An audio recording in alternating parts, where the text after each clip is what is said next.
Hello dear students, good morning all of you.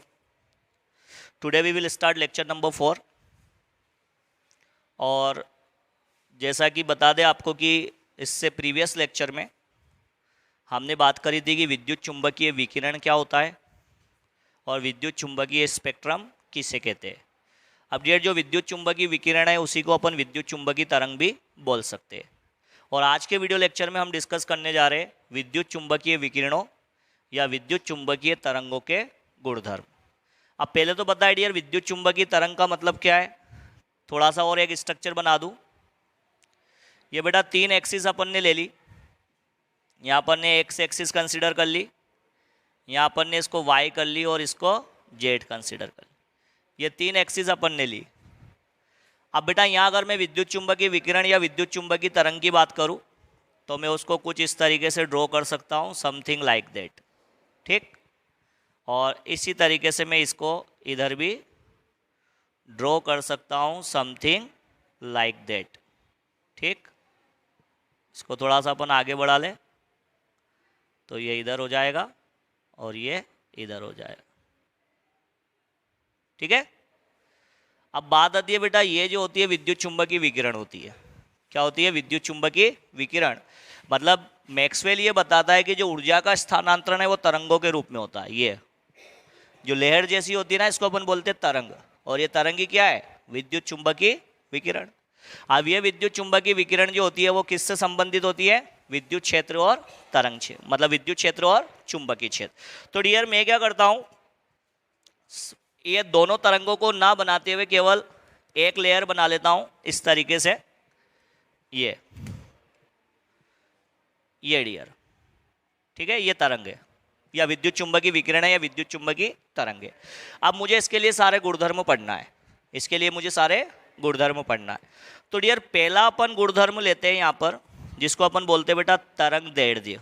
क्या बोलते हैं बेटा? तरंग दैर्ध्य।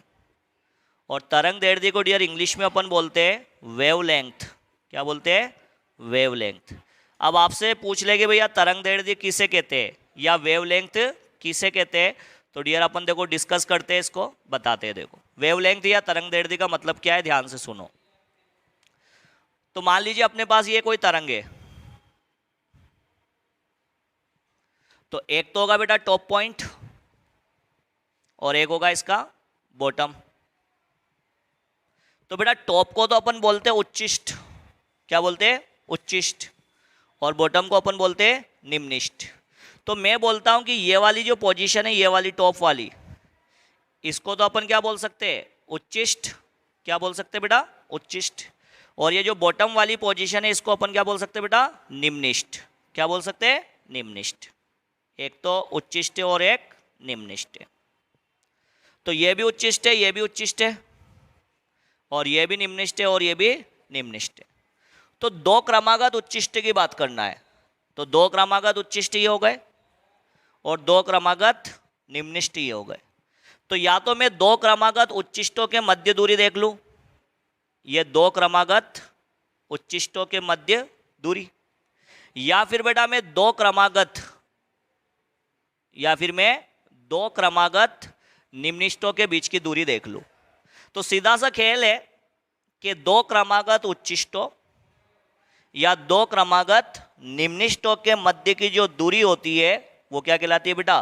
तरंग दैर्ध्य कहलाती है। क्या कहलाती है? तरंग दैर्ध्य। ये बेटा एक तरंग अपन ने बना दी, विद्युत चुंबकीय तरंग। अब मुझे देखना है कि विद्युत चुंबकीय तरंग की तरंग दैर्ध्य से आप क्या समझते हो। तो सीधा सा लॉजिक है कि 2 क्रमागत उच्चिष्टों या 2 क्रमागत निम्निष्टों, मतलब किसी भी विद्युत चुंबकीय तरंग में 2 क्रमागत उच्चिष्टों या 2 क्रमागत निम्निष्टों के मध्य जो दूरी होती है उसको हम तरंग दैर्ध्य या वेवलेंथ कहते हैं। और याद रखना, इसको जब अपन दर्शाएंगे, तरंग दैर्ध्य को जब हम दर्शाएंगे तो एक सिंबल से दर्शाएंगे बेटा, जिसको अपन कहते हैं लैम्बडा। क्या बोलते हैं? लैम्बडा। आप याद रखना, ये एक स्पेशल टाइप्स का एक सिंबल आपको देखने को मिल रहा है और इसको बेटा क्या बोलते हैं अपन? लैम्बडा। तो मैं बोल सकता हूं यहां से यहां तक की जो दूरी है ये भी लैम्बडा है और यहां से यहां तक की जो दूरी है ये भी क्या है? लैम्बडा है। अंडरस्टूड? तो आपसे डेफिनेशन पूछ ले तो आप क्या बोलोगे? क्या बोलोगे आप? किसी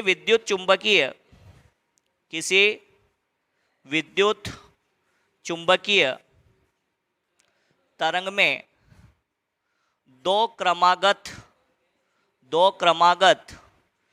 उच्चिष्टों या निम्निष्टों के मध्य दूरी तरंगदैर्ध्य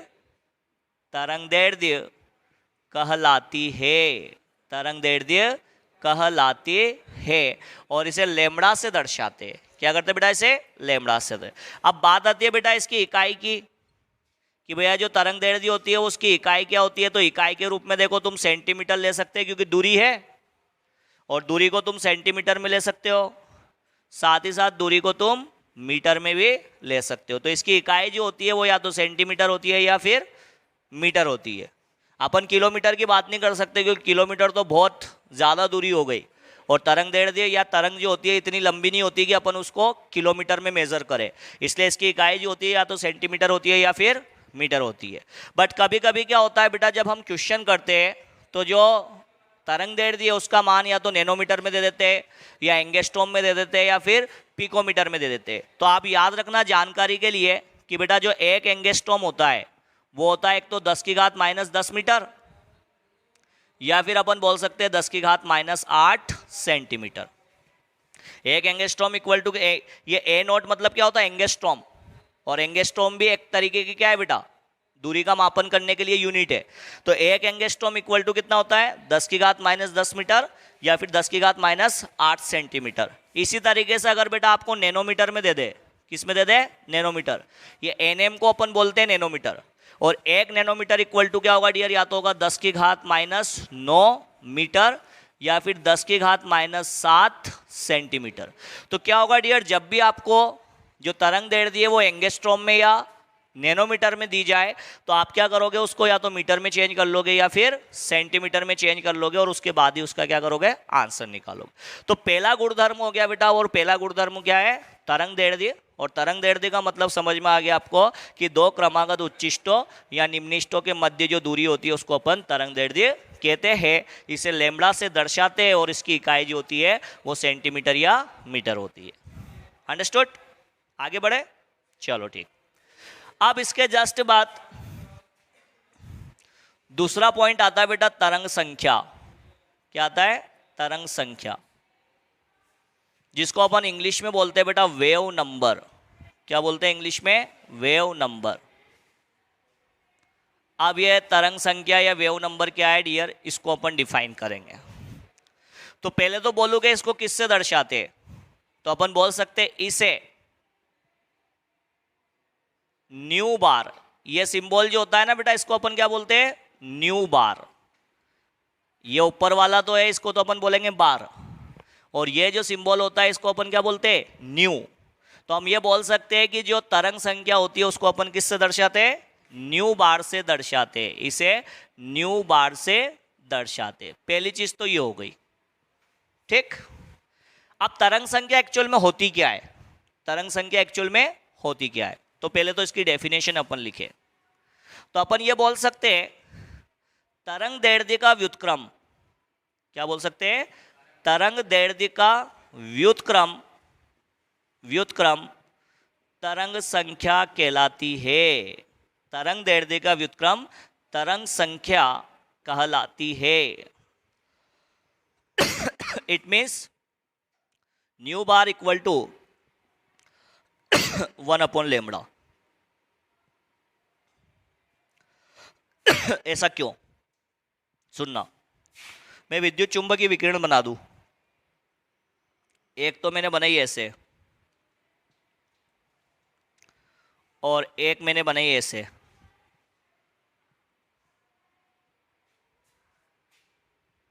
ठीक। अब बेटा यहां तरंगदैर्ध्य देखो तो ये, और यहां तरंगदैर्ध्य देखो तो ये। ठीक। तो सीधी सी बात है, अगर तरंगदैर्ध्य ज्यादा है तो उसमें कम तरंगे सम्मिलित होगी। ये सब तरंगे है ये। तो अगर तरंगदैर्ध्य ज्यादा है तो कम तरंगे सम्मिलित होगी। और अगर तरंग दैर्ध्य कम है तो ज्यादा तरंगे क्या होगी, सम्मिलित होगी। तो कुल मिला के जो तरंग संख्या होती है ना, वो तरंग दैर्ध्य क्या क्या होती है बेटा, उल्टा। अगर तरंग दैर्ध्य कम है तो ज्यादा से ज्यादा तरंगे आएगी, और अगर तरंग दैर्ध्य ज्यादा है तो कम से कम तरंगे आएगी। जैसे ये तरंग दैर्ध्य ज्यादा, यहां भी ये तरंग दैर्ध्य ज्यादा, तो देख कितनी तरंगे सम्मिलित हो रही, 1 2 3। और यहां देखे तो ये तरंग दैर्ध्य है, ये तरंग दैर्ध्य है, ये तरंग दैर्ध्य और ये भी तरंग दैर्ध्य। तो जब तरंग दैर्ध्य कम होगी तो ज्यादा से ज्यादा तरंगे सम्मिलित होगी, और तरंगों की संख्या क्या है, तरंग संख्या तो है। तो सीधा सा लॉजिक है भैया कि तरंग दैर्ध्य का जो व्युत्क्रम होता है वो क्या कहलाता है बेटा, तरंग संख्या कहलाता है। तरंग दैर्ध्य का जो व्युत्क्रम होता है वो क्या कहलाता है, तरंग संख्या कहलाता है। और तरंग संख्या की अगर बेटा अपन इकाई देखे, इसकी अगर अपन इकाई देखे तो इकाई तो निकल सकती है 1/λ, और लेमड़ा की क्या है, सेंटीमीटर या मीटर। तो तरंग संख्या की क्या हो जाएगी बेटा, सेंटीमीटर इनवर्स या फिर मीटर इनवर्स, या प्रति सेंटीमीटर या प्रति मीटर। ये किसकी हो जाएगी बेटा, तरंग संख्या की हो जाएगी। किसकी हो जाएगी, तरंग संख्या। समझ में आएगी बात, चलो ठीक। तीसरा अपन लेते हैं बेटा तरंग आवृत्ति। तरंग आवृत्ति जिसको इंग्लिश में अपन बोलते हैं बेटा वेव फ्रीक्वेंसी। क्या बोलते हैं, वेव फ्रीक्वेंसी। अब ये तरंग आवृत्ति या वेव फ्रीक्वेंसी क्या होती है ये सुनना, आप बताते आप। तो हम ये बोल सकते हैं कि पहले तो इसे दर्शाते किससे, तो सीधी सी बात है, इसे न्यू से दर्शाते। किससे, इसे न्यू से दर्शाते। तरंग संख्या को तो न्यू बार और इसको केवल न्यू, तो इसे न्यू से दर्शाते। पहली चीज तो ये हो गई। अब बेटा एक्चुअल में तरंग आवृत्ति होती क्या है, तो अपन क्या बोल सकते हैं, सुनना। किसी एक निश्चित बिंदु से, किसी एक निश्चित बिंदु से, निश्चित बिंदु से एक एक सेकंड में गुजरने वाली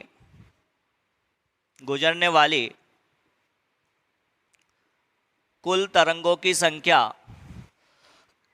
कुल तरंगों की संख्या तरंग आवृत्ति कहलाती है। तरंग आवृत्ति कहलाती है। अब इसका मतलब क्या हो गया, मान लो बेटा एक पॉइंट है, एक निश्चित बिंदु है। अब इससे आपने इस बिंदु से गुजरने से पहले इतनी तरंगे हैं। अब आपके पास 1 सेकेंड का टाइम है, और ये 1 सेकेंड में जो इतनी तरंगे है ना, वो इस बिंदु से गुजर जाती है। क्या होती है, इस बिंदु से गुजर जाती है। और जब इस बिंदु से गुजर जाएगी तो ये वाली तरंगे अब किधर शो हो जाएगी बेटा, इधर। पहले बिंदु से पहले थी, आपके पास 1 सेकेंड का टाइम था, तो उस 1 सेकेंड में इतनी तरंगे जो है वो एक इस निश्चित बिंदु से क्या हो गई, गुजर गई। तो जितनी तरंगे गुजरी है ना एक निश्चित बिंदु से 1 सेकेंड के अंदर, उसी को तो अपन क्या बोलते हैं क्या बोलते हैं बेटा, तरंग आवृत्ति। तो क्या बोला डियर, किसी एक निश्चित बिंदु से 1 सेकेंड में गुजरने वाली कुल तरंगों की संख्या जो होती है वो तरंग आवृत्ति कहलाती है। और ये याद रखना कि जो तरंग आवृत्ति होती है वो तरंग दैर्ध्य के व्युत्क्रमानुपाती होती है। एक होता है व्युत्क्रमानुपाती और एक होता है व्युत्क्रम। व्युत्क्रम मतलब उल्टा, और व्युत्क्रमानुपाती मतलब साइन लग जाएगा, ठीक है ना। तो यहां पर मैं बोल सकता हूं कि जो तरंग आवृत्ति होती है, तरंग आवृत्ति जो होती है वो तरंग दैर्ध्य के व्युत्क्रमानुपाती होती है, व्युत्क्रमानुपाती होती है, ठीक है। क्या होती है, व्युत्क्रमानुपाती होती है। और जब व्युत्क्रमानुपाती होती है तो मैं लिख सकता हूँ न्यू इक्वल टू या न्यू डायरेक्टली प्रोपोर्शनल टू 1/λ। ठीक, और यार इसको जब आगे बढ़ाएंगे तो यहाँ हम एक समानुपातिक नियतांक लगाते हैं और वो क्या होगा डियर, c, और ये अपॉन लेमड़ा। तो न्यू इक्वल टू क्या हो सकता है डियर, c अपॉन लेमड़ा, जहाँ c एक नियतांक है, जहाँ c एक नियतांक है जिसको अपन बोलते हैं प्रकाश का वेग। c बराबर क्या है, प्रकाश का वेग, जिसकी वैल्यू होती है बेटा 3 × 10⁸ मीटर प्रति सेकेंड। और याद रखना जो तरंग आवृत्ति होती है बेटा, इसकी जो यूनिट है या इसकी जो इकाई है, वो इकाई जो होगी वो या तो होगी बेटा प्रति सेकेंड, क्योंकि 1 सेकेंड की बात है, तो या तो होगी प्रति सेकेंड, या फिर बेटा एक इकाई होती है इसकी हर्ज। क्या होती है, हर्ज। इसको अपन बोलते हैं HZ, जहाँ भी लिखा होगा तो इसको अपन क्या बोलते हैं बेटा, हर्ज। क्या बोलते हैं, हर्ज। तो तरंग आवृत्ति की जो इकाई होती है वो या तो होती है प्रति सेकेंड या फिर होती है बेटा हर्ज। बट तरंग आवृत्ति होती क्या है, तो सीधा सा लॉजिक है कि भैया तरंग आवृत्ति जो होती है वो तरंग दैर्ध्य के व्युत्क्रमानुपाती होती है। देखो कैसे मैं बताऊं तुमको, ये बेटा एक बिंदु है, अभी आपने ये तरंग ली, तरंग दैर्ध्य का मान इतना, फिर एक बिंदु लिया और आपने ये तरंग ली, अभी तरंग दैर्ध्य का मान इतना। अब 1 सेकेंड का टाइम है दोनों तरफ। अब यहां 1 सेकेंड में इस निश्चित बिंदु से केवल इतनी ही तरंगें गुजर पा रही है, और यहां 1 सेकेंड में इस निश्चित बिंदु से इतनी तरंगें गुजर पा रही है। तो सीधी सी बात है, तरंग दैर्ध्य जब ज्यादा है तो इस निश्चित बिंदु से 1 सेकेंड में कम तरंगें गुजरेगी, और जब तरंग दैर्ध्य कम है तो इस निश्चित बिंदु से 1 सेकेंड में ज्यादा तरंगें गुजरेगी। और कम तरंगें गुजर रही है मतलब तरंग आवृत्ति कम, और ज्यादा तरंगें गुजर रही है मतलब तरंग आवृत्ति ज्यादा। इसलिए तो हम बोलते हैं कि तरंग आवृत्ति जो होती है वो तरंग दैर्ध्य की क्या होती है बेटा, व्युत्क्रमानुपाती। That's all. तो बेटा ये 3 गुणधर्म अपन यहाँ डिस्कस करते हैं विद्युत चुंबकीय तरंगों से संबंधित, जिसमें बेटा पहला तो हो जाएगा आपके तरंग दैर्ध्य, दूसरा आपके हो जाएगा तरंग संख्या, और तीसरा आपके हो जाएगा तरंग आवृत्ति, और साथ ही साथ बेटा इनकी इकाई और इनसे संबंधित सूत्र। अंडरस्टूड? तो ये आप नोट कर लीजिए, फिर अपन आगे डिस्कस करते हैं।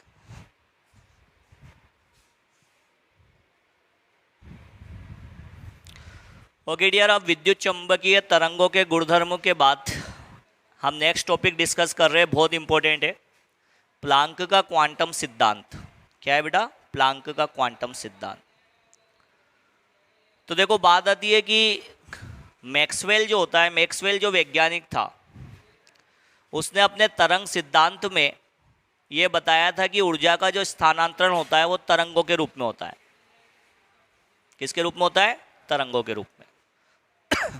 जबकि मैक्स प्लांक नाम का जो वैज्ञानिक था, उसने ये बताया था कि जो ऊर्जा का जो स्थानांतरण है वो तरंगों के रूप में नहीं होकर कण के रूप में होता है। किसके रूप में होता है बेटा? कण के रूप में होता है, और उस कण को अपन क्वांटा या फोटोन कहते हैं। अर्थात हम ये बोल सकते हैं कि मैक्सवेल जो है वो तो ऊर्जा की तरंग प्रकृति बताता है, और जो मैक्स प्लांक जो है वो ऊर्जा की कणीय प्रकृति बताता है। क्या बताता है बेटा? कणीय प्रकृति बताता है। ठीक है, तो मैं इस प्लांक का क्वांटम सिद्धांत एक्चुअल में है क्या, तो सब बताते देखो। तो सबसे पहले तो बात आती है डियर कि इस सिद्धांत को किसने प्रपोज्ड किया या किसने प्रस्तावित किया। तो पहला पॉइंट तो लिख ले, proposed by max Planck. Proposed by max Planck. Max Planck नाम के वैज्ञानिक ने इस सिद्धांत को प्रस्तावित किया था। पहला पॉइंट तो ये है। अब बात आती है डियर, यह सिद्धांत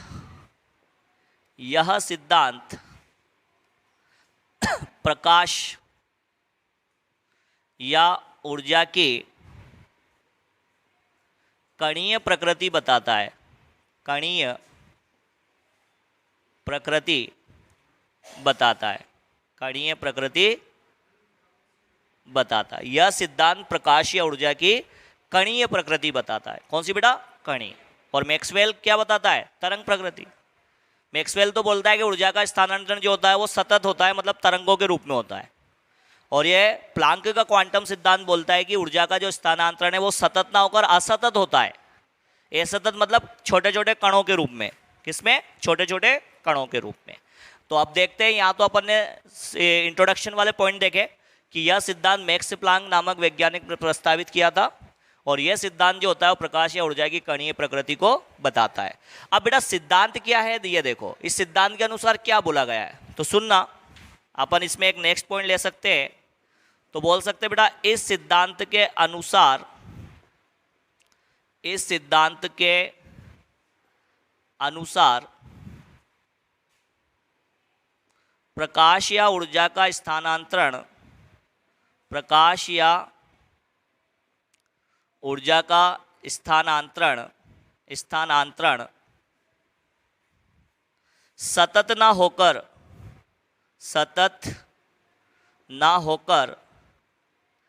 असतत होता है। सतत ना होकर असतत होता है, अर्थात ऊर्जा के छोटे छोटे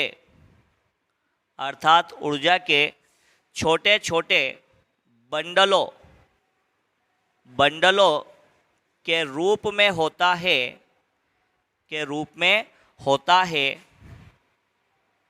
जिन्हें क्वांटा कहते हैं। ये देखो आप क्या बोला उसने कि जो ऊर्जा का स्थानांतरण जो होगा ना वो सतत नहीं होगा, मतलब ऐसा नहीं होगा। वो कैसा होगा? असतत। और असतत मतलब ऐसे ऊर्जा के छोटे छोटे पैकेट्स या बंडलों के रूप में होगा। सतत मतलब एक जैसी लाइन, और असतत मतलब ऐसे ब्रेकिंग पॉइंट। तो हम यह बोल सकते हैं कि ऊर्जा का जो स्थानांतरण है वो तरंग के रूप में ना होकर किसके रूप में हो रहा है बेटा? कण के रूप में, क्वांटा कहते हैं। अब बात आती है डियर यहां पर कि प्रकाश या ऊर्जा जो होती है वो भी अलग अलग क्षेत्र से संबंधित होती है। जैसे पराबैंगनी प्रकाश भी होता है, दृश्य प्रकाश भी होता है, और हमारे लिए कौन सा प्रकाश होता है बेटा? दृश्य प्रकाश। तो वो बोल रहा है यदि यह प्रकाश या ऊर्जा, यदि यह ऊर्जा दृश्य क्षेत्र से संबंधित हो, किससे संबंधित हो बेटा? दृश्य क्षेत्र से संबंधित हो, तो फिर इन क्वांटा को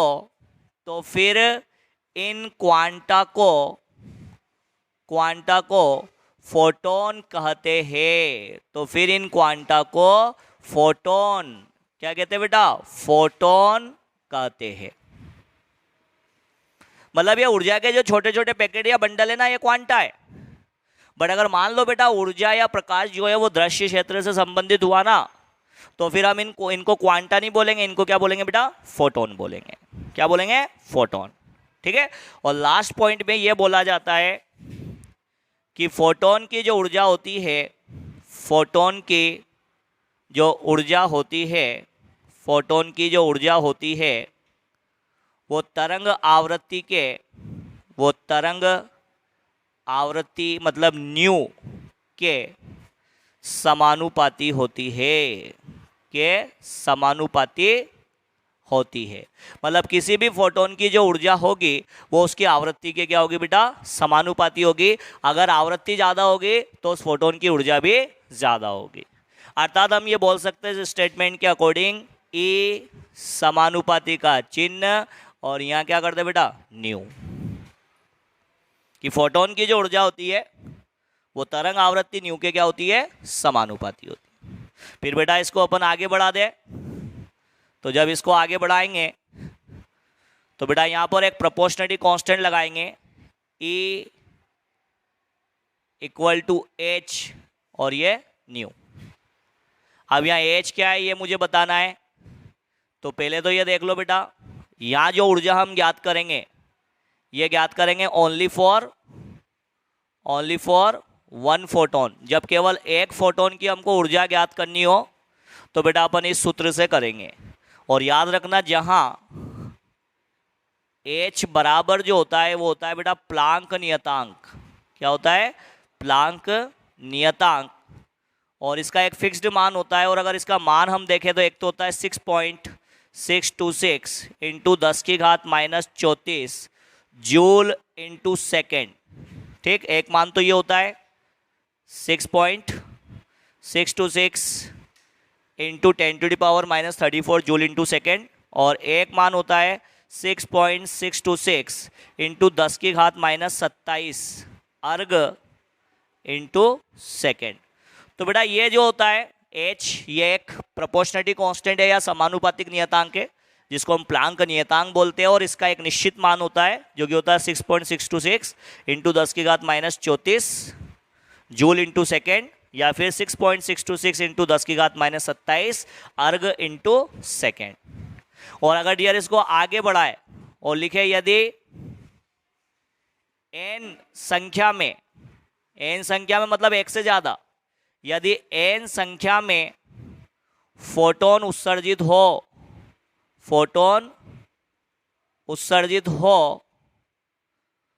तो बेटा फिर अपन ऊर्जा का सूत्र लिख सकते हैं E = Nhν। ठीक है, और यहां पर अपन बोल सकते हैं ये वाला सूत्र हम किसके लिए यूज करेंगे? Only for n photons. किसके? Only for n photons. मतलब अगर एक से ज्यादा फोटोन की बात है तो फिर अपन ये सूत्र लगाएंगे ऊर्जा ज्ञात करने के लिए, और अगर केवल एक फोटोन की बात है तो फिर अपन ये सूत्र लगाएंगे। अब बेटा इस सूत्र को आप एक रूप और दे सकते हो, E = H, और न्यू को अपन क्या लिख सकते हैं? C/λ। अभी अपन ने गुणधर्म पढ़े थे, न्यू को अपन क्या लिख सकते हैं बेटा? C/λ। तो यहां अपन न्यू को क्या लिख सकते हैं? C/λ। तो बेटा इस सूत्र की सहायता से भी अपन क्या कर सकते हैं? क्वेश्चन को सोल्व कर सकते। और इसी प्रकार से यहां पर भी अपन एक सूत्र और बना सकते हैं, क्या? E = NH, और न्यू की जगह वही C/λ। तो बेटा इन सारे सूत्र से हम फाइनली क्या कर सकते हैं? क्वेश्चन सोल्व कर सकते हैं। और एक नोट आप याद रखना यहां पर, जिसको बोलते हैं अपन शक्ति। जैसे अपन बोलते हैं ना 100 वाट का बल्ब है, तो वो 100 वाट जो है ना उसकी पावर है, उसकी शक्ति है, उसकी सामर्थ्य है। और याद रखना शक्ति या पावर जो होती है वो किसके बराबर होती है बेटा? ऊर्जा मतलब E/, समय, वो भी सेकंड में, और वो क्या बेटा? Small t। तो याद रखना P = या शक्ति = क्या होता है? ऊर्जा/ समय। आप जैसे मान लीजिए एक एग्जाम्पल है, 100 वाट का बल्ब है बेटा। कितने का? 100 वाट का बल्ब। तो मैं 100 वाट के बल्ब की जगह क्या लिख सकता हूं? 100 जूल प्रति सेकेंड, क्योंकि 1 वाट बराबर होता है बेटा जूल प्रति सेकेंड। 1 वाट बराबर क्या होता है? जूल प्रति सेकेंड। तो 100 वाट को मैं क्या लिख सकता हूं? 100 जूल प्रति सेकेंड। तो ये तुम याद रख लेना। तो ये होता है बेटा प्लांक का क्वांटम सिद्धांत, जहां हम ये देखते हैं कि ऊर्जा का जो स्थानांतरण होता है वो सतत ना होकर असतत होगा, अर्थात ऊर्जा के छोटे छोटे बंडलों के रूप में होगा। और किसी भी फोटोन की जो ऊर्जा होती है या क्वांटा की जो ऊर्जा होती है वो बेटा उसकी आवृत्ति के क्या होती है? समानुपाती होती है। तो अपन दो सूत्रों का यहाँ उपयोग करेंगे, अगर एक फोटोन की बात हो तो ये, और अगर एक से ज़्यादा फोटोन की बात हो तो फिर ये। अब बेटा इस पे बेस्ड बहुत सारे न्यूमेरिकल्स आते हैं, है कि आपको मान लीजिए अगर h का मान, ये लेमड़ा का मान दे दिया तो E ज्ञात करना पड़ेगा, और E का मान दे दिया तो लेमड़ा ज्ञात करना पड़ेगा। मतलब इस पे बेस्ड बहुत सारे नंबर ऑफ न्यूमेरिकल्स होंगे डियर, जिसको अपन नेक्स्ट वीडियो लेक्चर में क्या करेंगे? डिस्कस करेंगे। तो आज तो हमने पढ़ा विद्युत चुंबकीय तरंगों के गुण, जिसमें कितने पढ़े? कौन कौन से गुण पढ़े रे भैया? बताना तो। एक तो तरंग दैर्ध्य, एक तरंग संख्या, और एक तरंग आवृत्ति। और फिर उसके बाद अपन ने पढ़ा प्लांक का क्वांटम सिद्धांत। तो आप सारे सूत्र याद रखना, और इन सारे सूत्र को याद रखोगे तभी अपन इस पे बेस्ड न्यूमेरिकल को सॉल्व कर पाएंगे।